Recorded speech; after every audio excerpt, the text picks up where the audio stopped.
Belen Sandra. I'm working as a agile coach for King Games, the creators of Candy Crush, and I'm working for the new games unit in Barcelona. What about you, Caro? I am also working at King, also as agile coach, but I am supporting another organization. I'm working with a gaming studio producing the Soda game. That's about me. Who do we have here else? I see people are from different places. I see Paris, Brazil, Stockholm, Amsterdam. Wonderful. Wonderful. Welcome, everyone. Welcome, everyone. Okay, so what's the purpose of this session? We prepared it with the intention of enabling learning, some communication models, and exploring through some exercises as well, which will basically give you the opportunity to take that, what you see today, and replicate with your teams. And that should be little help if you are trying to start cultivating healthy feedback culture. So that's our ambitious.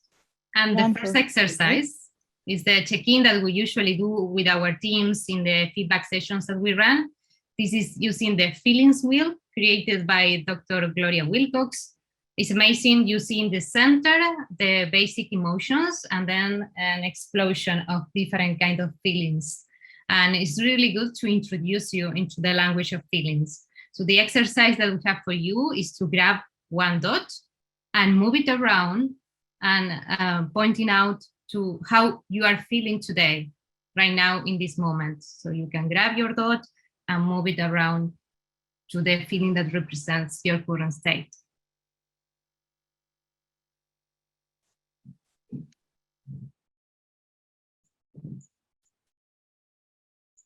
We see everyone moving, super nice.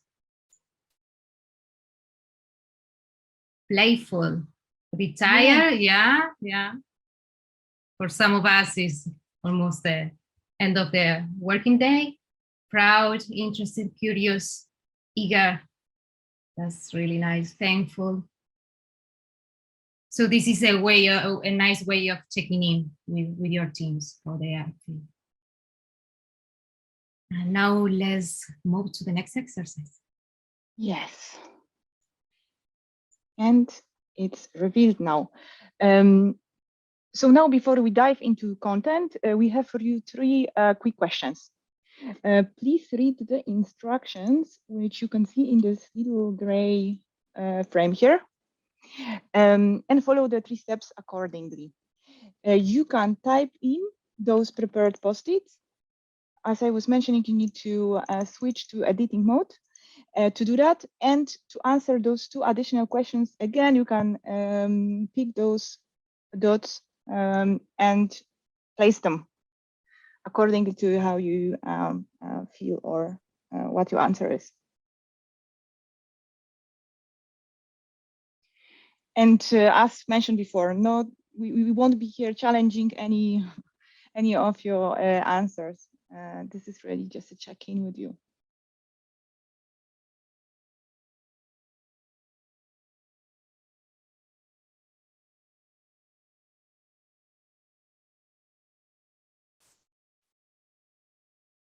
This is also a nice exercise to see what is the value that your team members see in giving and receiving feedback.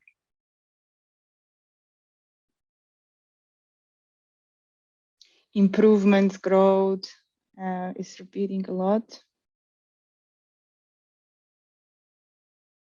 Trust, collaborations. Blind spots. Know myself better. Yeah. All of that resonates with me a lot as well. A few more reasons why we believe the quality feedback is important. So as you already mentioned, it helps us to develop by eliminating our blind spots. It's also an integral part of effective listening, or one of the tools of effective listening, if you prefer. It supports the best standards of work and behavior, build trust, and it's an ingredient of psychologically safe environments, which is essential for growth, both in individuals and teams. And this is actually backed up by very famous studies, which some of you may have heard about, done by Google on 200 teams in over 2 years that they were looking at them, where it has been discovered that the common base of the best performing teams is nothing else as psychological safety. And the ingredients of psychological safety is trust and healthy communication. So here is where practicing feedback comes definitely very handy.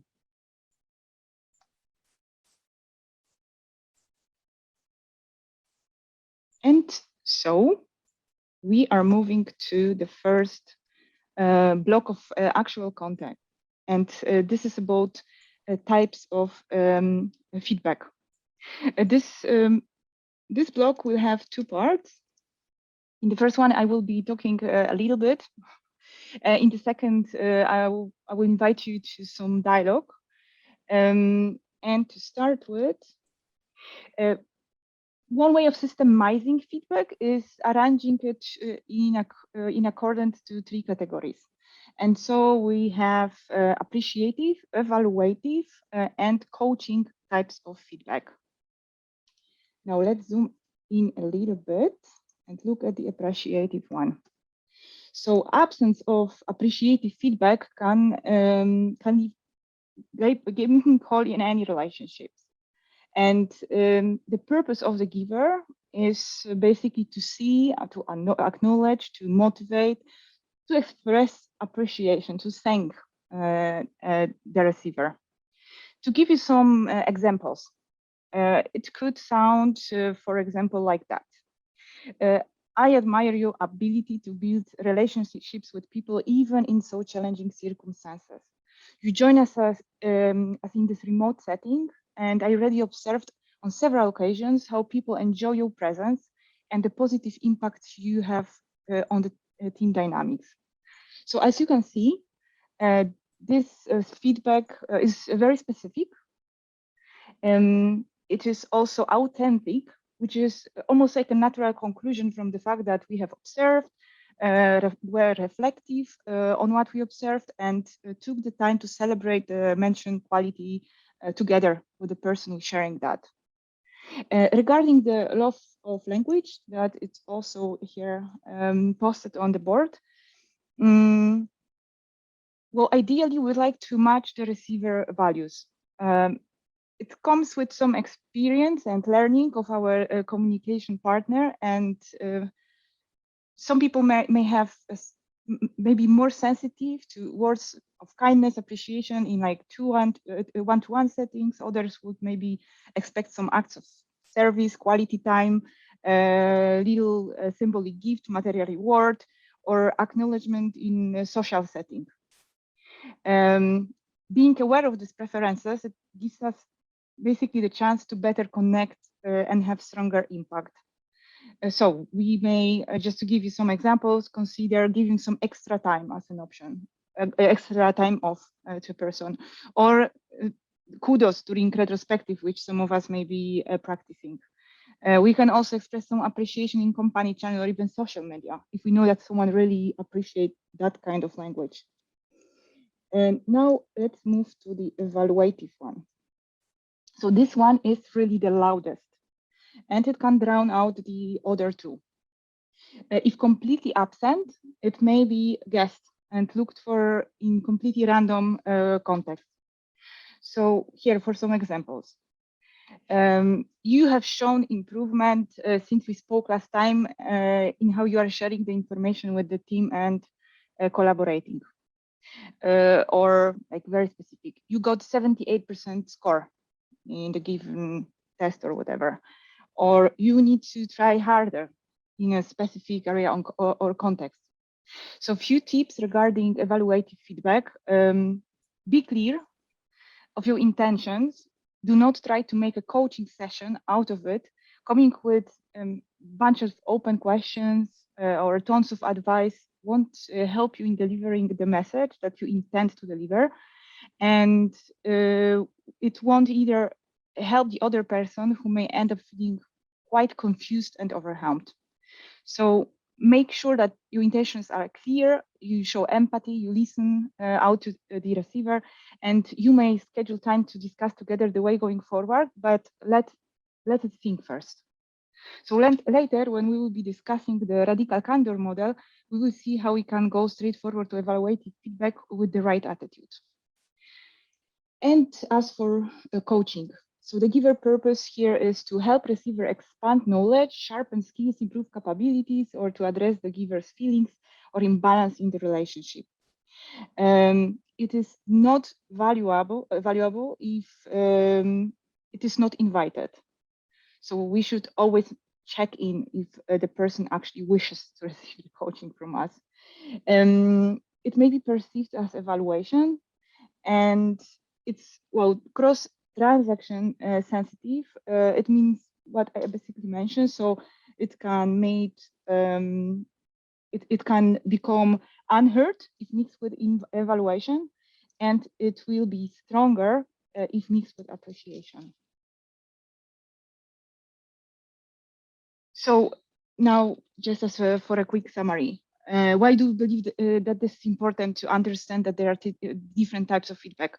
Having awareness of that fact, that there are different types of feedback, gives us the opportunity to make better decision, to match our intentions with the strategy, and allows us also to follow the supporting principles. And by being aware of our intentions and checking on the expectations of our communication partner, we can correct the course whenever we observe that there is some kind of misalignment. As for the evaluative feedback, I hope you don't get the message it's bad. It is not bad in its nature, but it is critical to look into our intentions behind and communicate them very clearly. Sometimes it may also help. I mean, it may be very helpful, necessary, or the only fair way to go. But if our assessment is not positive, it may cause that the person on the other end completely shut down, and it reduces their capacity to hear any other message. So therefore, it is important to be conscious and decide if it is really needed, if it really serves us and our partner. And it's always the best practice to separate it from the other types of feedback in time. And that's for the theory.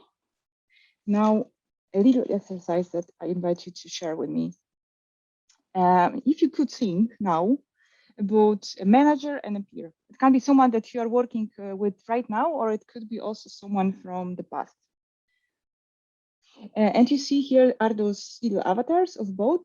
Now think, what kind of feedback are you usually receiving from each of them? And simply drag this avatar to express that.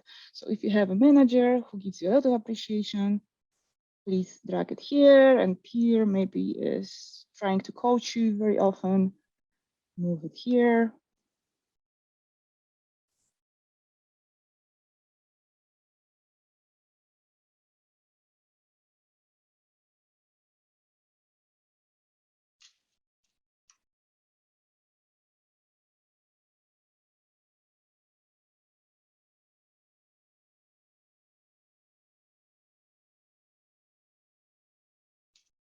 If you run out of icons, you can also duplicate one by using Command D or Control D.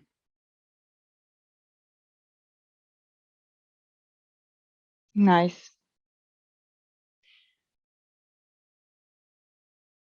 Nice.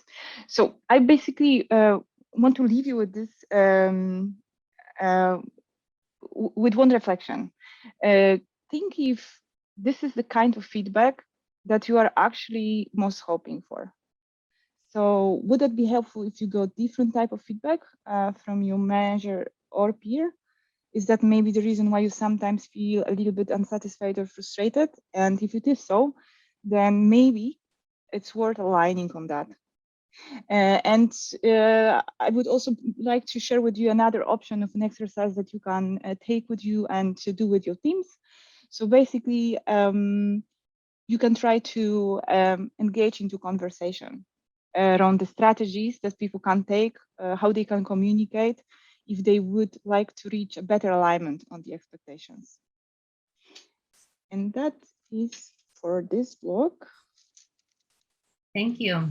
So Caro already mentioned when talking about the evaluative feedback, the radical candor model. So let's go into that piece. So what is this? This is a method that was developed by Kim Stott, and she worked as a manager for Google and then for Apple. And she developed a class for optimal management. So this is especially focused on leaders, but it can also be applied to anyone in your teams. And this method introduces two axes. On the horizontal one, you see the silence versus challenge directly. And then on the vertical axis, you see the I don't care about you versus I care personally. So the radical candor is that star that you see there is the sweet spots between managers who are obnoxiously aggressive on one side and ruinously empathetic on the other side. What is obnoxious aggression? It's also called the asshole quadrant. It is really debilitating. It implies belittling employees, embarrassing publicly, or freeze them out.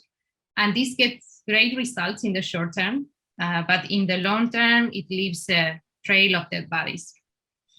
Then on the other side, the other extreme, we have the ruinous empathy, is what many of us have dived into, me as well, trying to be nice, but failing and giving honest feedback.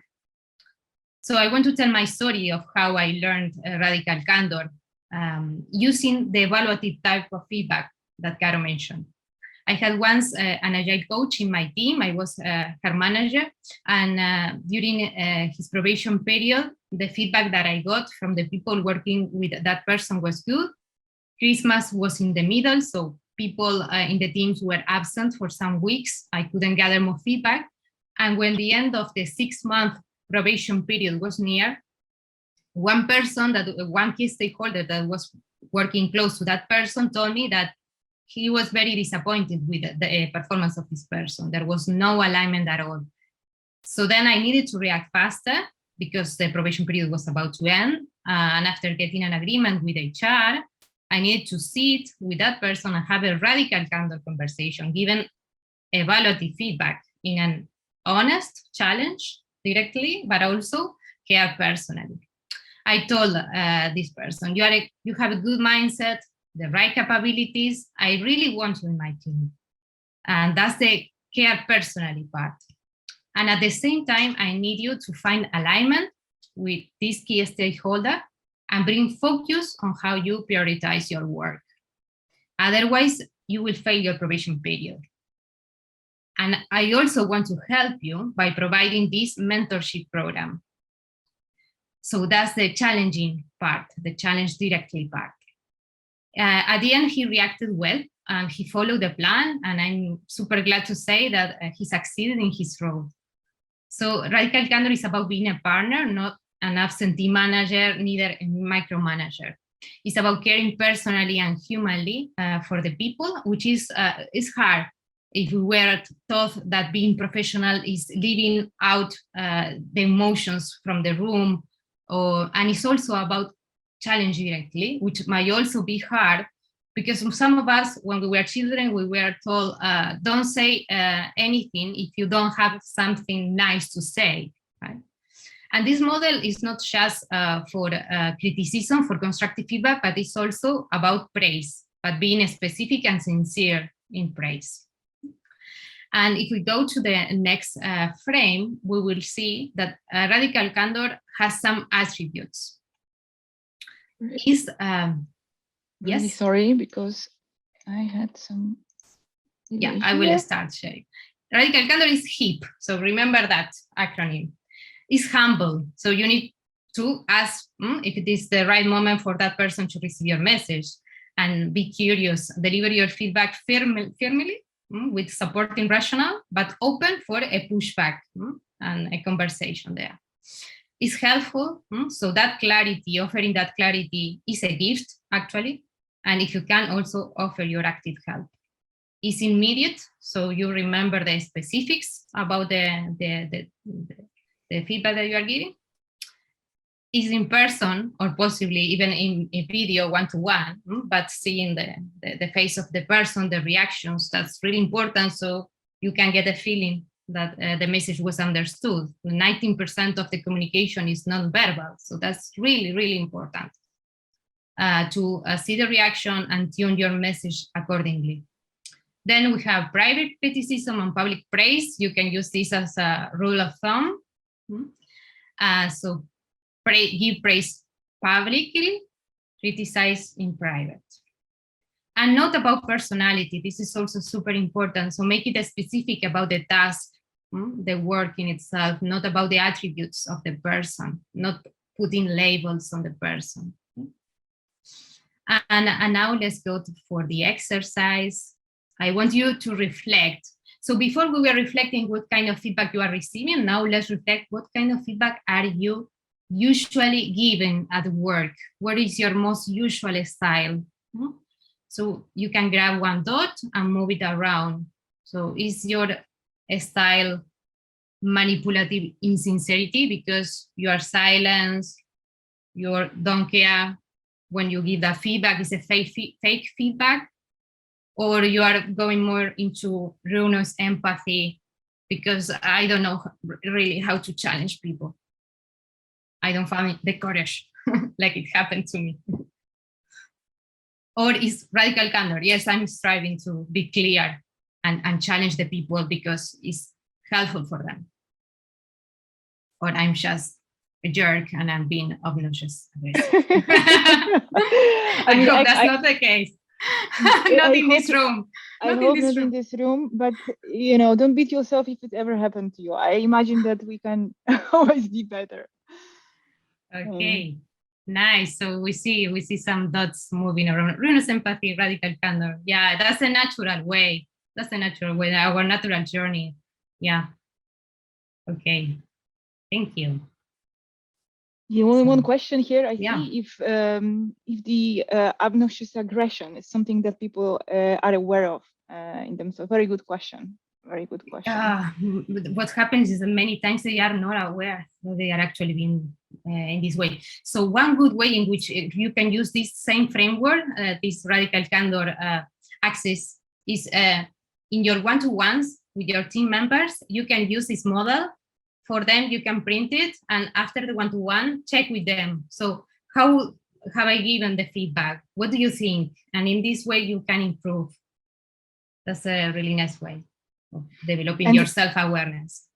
Exactly. And this and the topic about rising your self-awareness and how to help people, enable them in conducting communication, which is definitely not in this quadrant, that will be very well addressed in the next blog, talking about nonviolent communication. Yeah. So what I love this model. There are many models for giving feedback and receiving feedback as well. But what I really like about this model is the clarity, the structure that it gives us. And it's a guide for me to connecting communication. And for the most of us, we learn to give evaluative feedback. That's the natural language that we learned since we are children. But evaluative has an impact on the other person, defensive, even attacking, freeze them out. So if we don't have to really use evaluative feedback, we can move into more on the coaching side of things. And NVC is about that. You will find the keys for giving more empathetic feedback, connecting communication. So for me, it was a discovery because it allowed me to connect with my needs and connect with the values and needs from the other people and value the things that we all hold in common. It allowed me to develop more empathy, being more empathetic, and also this was for me a key piece in becoming better at conflict mediation, conflict resolution. So let's explain a bit. This was created by Marshall Rosenberg, and he was a psychologist that studied the crucial role of language and the use of words. And he worked all around the world mediating in conflicts like Rwanda, Serbia, and he developed this tool. So, and this process is really powerful that is being used in prisons, in parental relationships, in conflict mediation at schools. And this is the structure in a nutshell. It has 3 practices, 3 blocks. The first one is self-empathy, is the center, the starting point. So based on something that happens outside, an observation, something that I see or hear, I check in how I'm feeling, my feelings, what my needs are, and what I could request from myself or others to help meet my needs. Then on the left side, we have giving empathy. So it's the practice of checking in with others. What are your feelings, needs, and requests? It's really powerful, this empathy, when it's done well using this structure, this language. And the one on the right side is expressing myself honestly. So it's expressing my observations clearly out of evaluations, my feelings, needs, and requests. And this is the one piece that we will be focusing during today. So the purpose of this kind of language is to create a quality of connection with the intention of meeting the needs of all the people involved, not just to get what I want. It's focusing on how people are instead of putting labels on the people or making interpretations, diagnoses. And the impact that it has is that it creates a compassionate and honest response on the other side, instead of defensive mode or indifferent response. And I want to give an example through a real life story in which I needed to use this model, and I learned it like in a challenging moment. It happened to me some years ago with the former manager I had. He was not acting professionally during our one-to-ones. He was usually looking at his phone during the meetings, arriving very late without giving any heads up. And to make matters worse, one day we were in the kitchen in our one-to-one, and suddenly he stood up without any notice and went to a different corner of the room and started having a conversation with some colleagues, like if our meeting was already ended. And I was super annoyed at that moment because he acted like he didn't care at all. And I needed to hold myself and digest the hard moment. Some minutes later, he came back like nothing had happened. So I needed to hold myself because I needed to control my emotions. So the day after, in which I could digest and give self-empathy, checking in how I am feeling, what are my needs, what could be the request, then I went and I asked for a chat with him, and I told him, look, yesterday when you suddenly interrupted our one-to-one and went to have a casual chat with some other colleagues, this is the part of the observation, I felt really annoyed. This is the part of expressing my feelings. For me, it is important to feel heard, to be shown that I care, and to have focus in our conversation. That's the part of the needs. So the next time we have a one-to-one, could you please leave aside your phone and stay present and focus in our conversation? That is the part of the request. It's a request that is open for negotiation. It's not a demand. And that was really hard for me to say. It took a lot of courage, but then I felt relief. He apologized, and he didn't realize actually what he was doing was bad, and he changed his behavior. So now let's dive into the different key pieces of the MBC model through some exercises. Nice. Thank you for sharing the story, Belen. And this is the first exercise that we can do now together. And this exercise is dedicated to the first component that Belen mentioned, and it's about the observations. So in this exercise, we want you to reflect on how not to mix the observations with evaluations. So you may recall, I was mentioning before when speaking about types of feedback, that if we put evaluation in the mix, people would be up to hear criticism, and it will basically induce anxiety and may very likely reduce their capacity to hear anything else that we are saying. So let's pause here for a second and together think on how an objective, honest observation sounds and feel, and how to give an observation that is free from evaluation.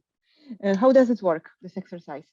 I will read out loud one sentence at a time, and I will ask you to move your cursor to the left if you think it's an observation, and to the right if you sense there's some evaluation.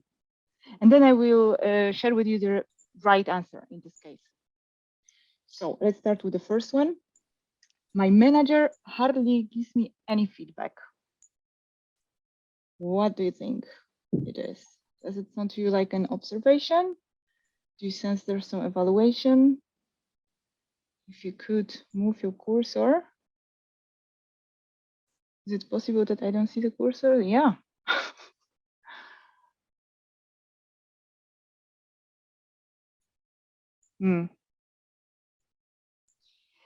So according to this model that we are discussing right now, this is evaluation. And what gives it away? The fact that this is a statement of generalizing nature, and it is not very specific. If we think about an observation free from evaluation, it could sound rather like, my manager hasn't given me feedback in the last 6 months. So this would be very specific in this case.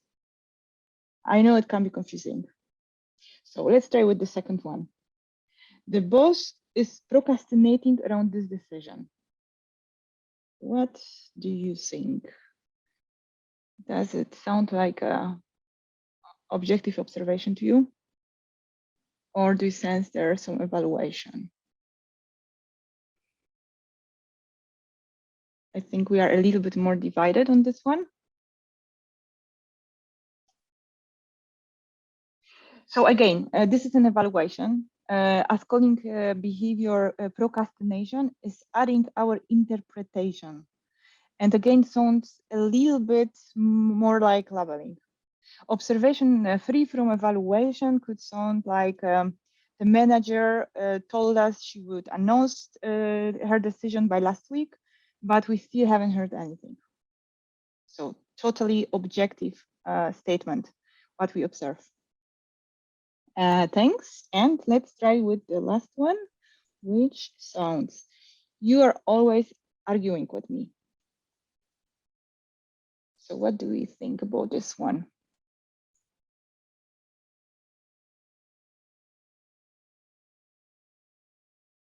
Yeah. So I would say no surprises here. This is also evaluation. And whenever we hear always, never, any other generalizing words, that's a good red flag that we should pick on. Observation free of evaluation could sound like this is the 4th time this week that you can that you are stating that you are that you disagree with me with something that I'm saying. Definitely something I'm saying is better than me. And that is how nonviolent communication in terms of the first step would sound. So thanks for joining me in this exercise. And you can you can also unlock, right, the answers for the first one, right? Yes, so they can also see, even though you already mentioned, they can see clearly what is wrong, what is not, what makes them an evaluation there. Okay, let's move into the second exercise. Is learning the language of needs.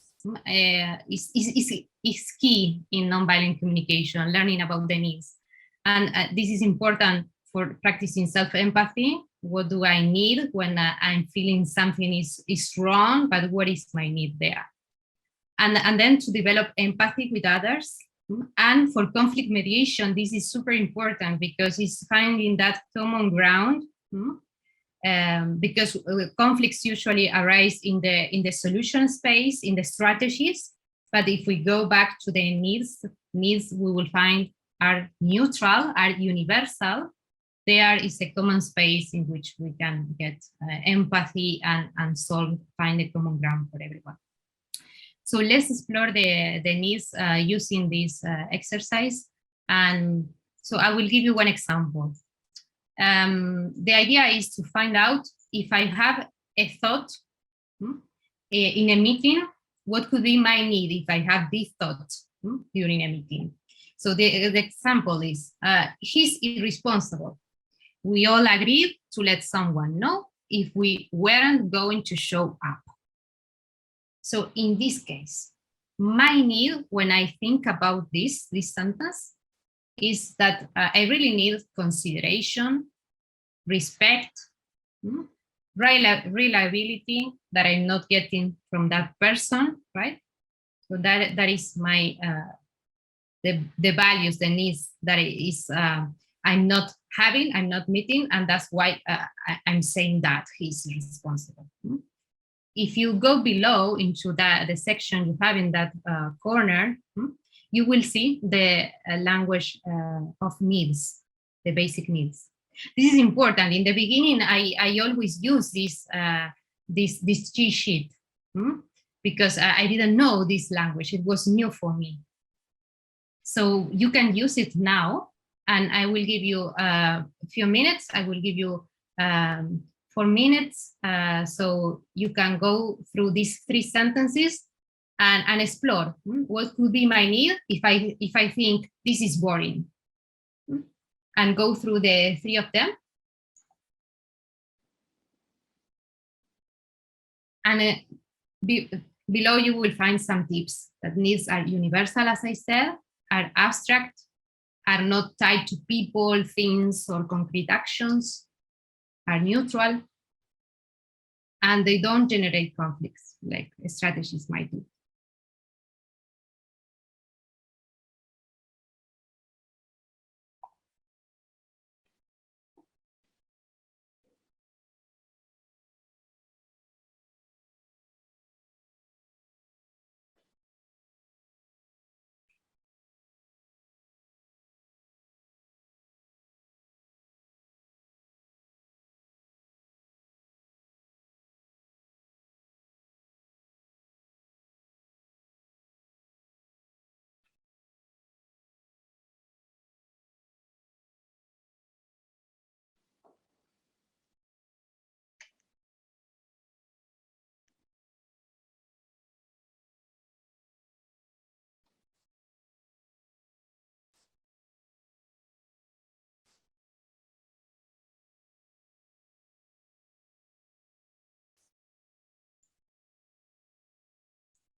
Well, a really great job, Belen, with explaining.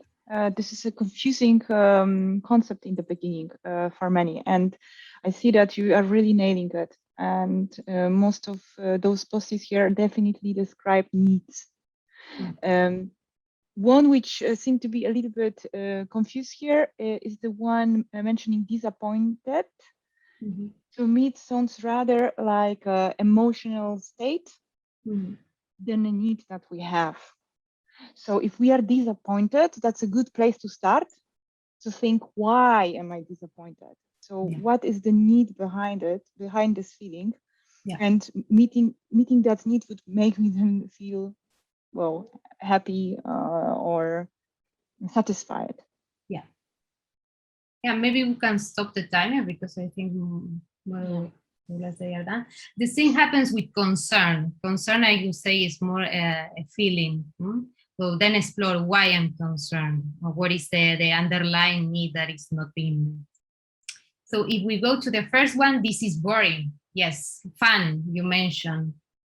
A fun or challenge, yeah, absolutely. Stimulation, yeah. Purpose could be another option. Yeah. If we go to the second one, this is the third time he disrupted our opening circle by arriving late. You said respect, order, empathy, to be heard, reliability, yes. Cooperation could be, yeah. So you can see that there could be different needs there. So it's good to check in with myself. What is my need in there? And when you give empathy, what is your need? Is your need respect? Is your need cooperation? What is it? And then I hope my voice doesn't start shaking. We have self-worth, trust, support. Yes. Could be acceptance from the others, effectiveness. So all of them are valid. Carol, if you can unlock the next one. The answers. And the answers as well. Thank you. No, both of them. Thank you. And if we move to the third exercise, this is like the third one is a bonus track, is to do with your teams. We won't have time to do it today, but it's a nice way of integrating all the key pieces in this new language, the MVC language.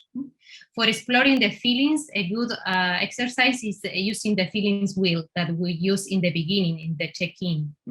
And then for integrating all the pieces, what we could, one good exercise is this one, to translate one MVC, one feedback that is not MVC into an MVC way of saying it. For instance, here, non-MVC, you're irresponsible. We all agreed to let someone know if we weren't going to show up. And the MVC translation would be, when I hear that none of us got a call from her, from him, I feel disappointed because I want to be able to count on us carrying through with agreements we make together. This is the part of the values. Would you be willing to give us a heads up the next time you are not able to come? The request. And some possible universal needs: reliability, trust, integrity. And the cheat sheet that we usually use when we start is this MVC template that you will find in orange there. So when they start drafting their first MVC feedback, it's good to use this as a supporting thing. And there was one question in below above talking about, for someone that is obnoxious aggressive, I cannot tell you are obnoxious aggressive. No, you cannot, but you can use the MVC language, stating how do you feel about that? What is the impact on you? What is your feeling? What is your need that is not being met? And make like a kind and open request, and stating the observation, trying to find what is the behavior that makes him to be, or her to be, obnoxious aggressive. Okay. Okay, there were there's one question, very simple one. If we will get this presentation later, yes, you will. You will keep your access to this Miro even after the session is over, and we are also recording it. So also the recording will be available for you. And the second question is still being shaped. How do you fit in finding the root cause of the problem with MVC? For example, if the person is late because of current commitments, I would want to understand this so I could address it. Absolutely. So you can start the conversation with that person by the observation. You're arriving late. You've been arriving late during the last 3 stand-ups. The impact that is having in you. How are you feeling?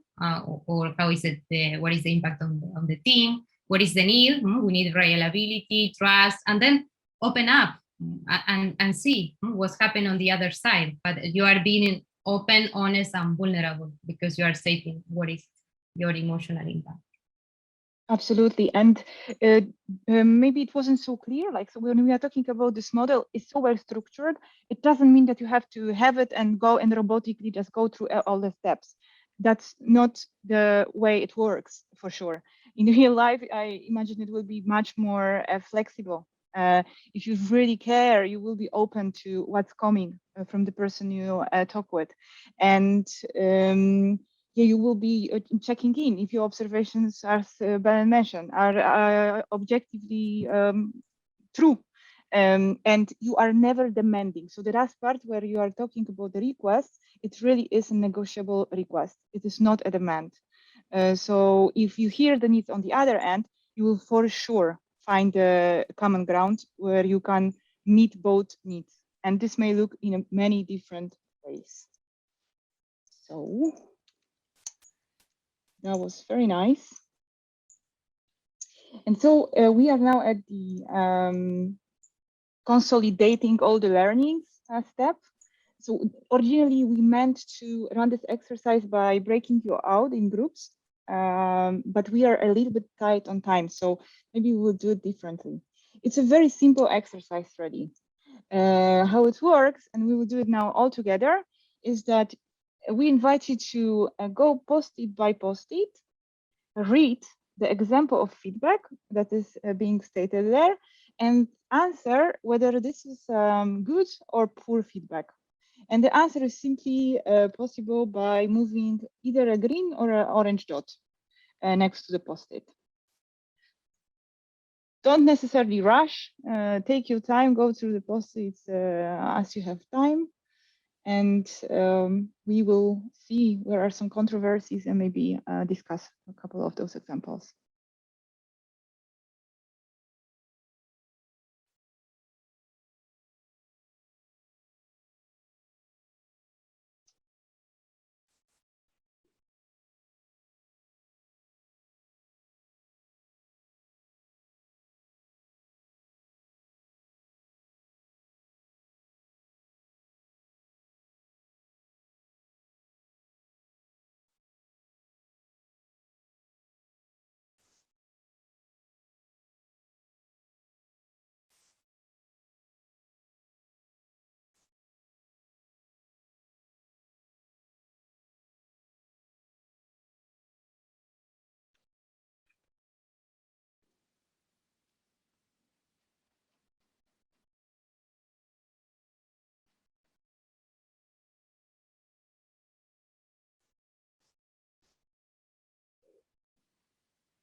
Nice, that goes actually pretty quick.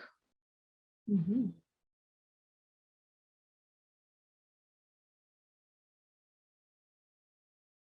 You're doing great and identifying quickly. Yeah.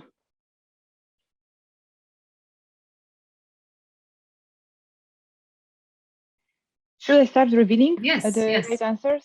Yeah. Okay, so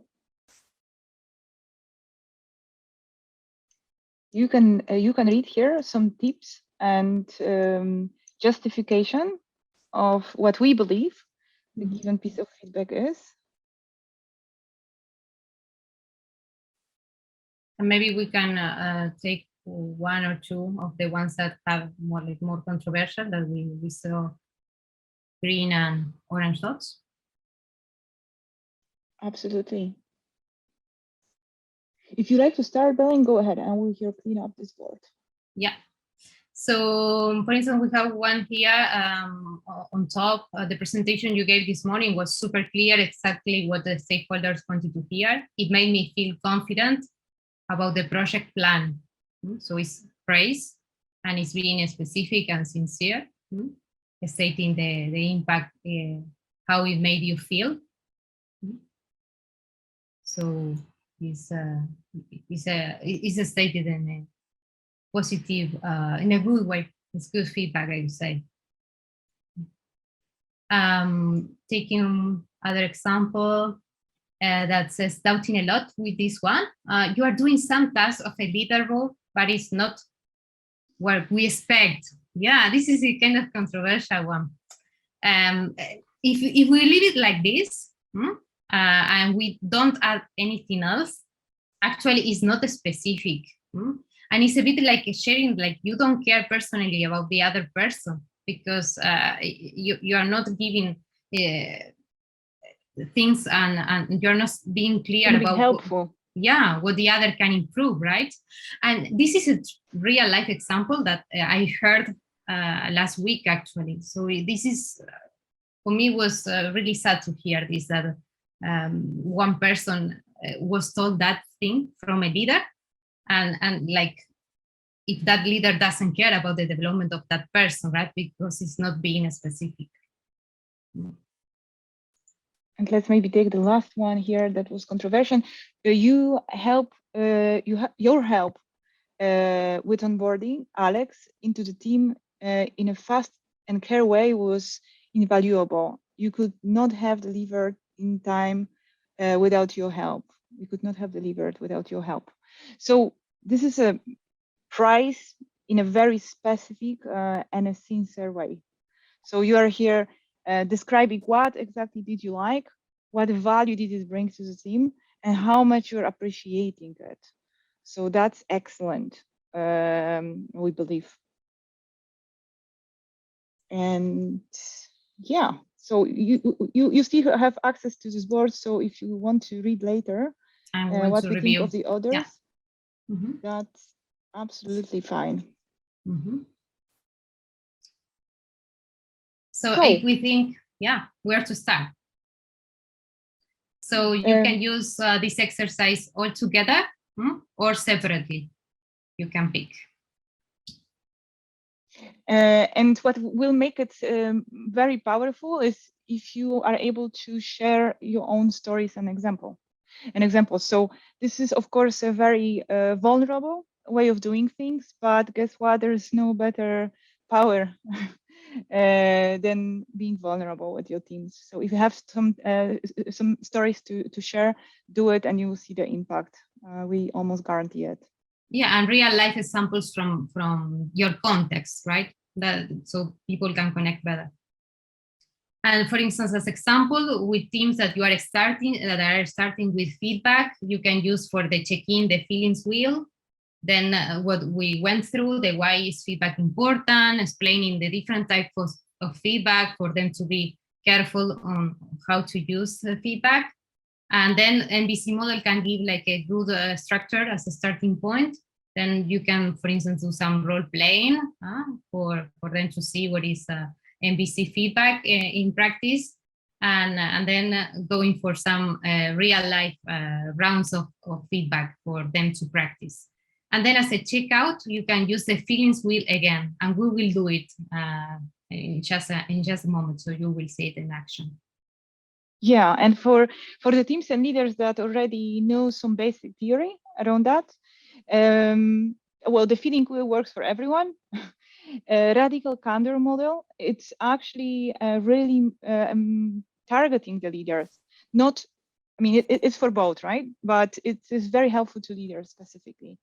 So remind them on how to give and receive good, positive, or constructive feedback using the last exercise, for example, that we just did, and practice giving and receiving feedback in one-to-ones, for example. That's an important. Oh, there's darkness coming to my office. Checkout with feelings wheel again. Yes, let's go to the checkout. This is something that we also run with our teams after a feedback session or after a feedback training when they start with. Is so check in, feelings wheel, check out as well. How do you feel today after the session? So grab your dot and move according to how are you feeling now. What we usually found is super nice, and super nice for them to see as well, that after giving feedback each other, they feel, before they were feeling nervous, they were feeling anxious or even worried, confused, and after the session they feel grateful, they feel valued. So that's really nice way of concluding a session. Visualizing it Yeah. as well. Yeah. Very nice. I mean, we are reaching the hour right now, and we are arriving at the end of the workshop. So for the sake of our own integrity, but also to be able to improve this workshop going forward, we would like to gather some feedback from you. And also like to demonstrate you how the 3 types of feedback that we mentioned in the beginning can be integrated in everyday practice. I would just walk you through very quickly this prepared board here. So the first part here is the one for appreciation. So here, if you have any kudos for us, we always welcome them, and you can always do it with your team. The second one is the one for evaluation. So that may be known to some of you, model of ROTI, return of time invested. So here you can see there are like different statements around how satisfied we feel, how we invested this last hour of our lives. And you can just put a post-it wherever you think it belongs. And the last one, finally, the one that really is helpful for our for the possibility of improving your workshops in this case is to ask one thing which would make the session even better, or if you could give us what would be appreciated to have more of or less of. So that also would be very helpful. So we will need to wrap up now the session very soon, and you will still be able to stay in the Miro board and come back to it after this event as well. We will also stay a little bit longer for those of us who would like to chat away with us a little bit, or maybe you have some questions that didn't have a chance to get answered. And we have also included some links for you, which will,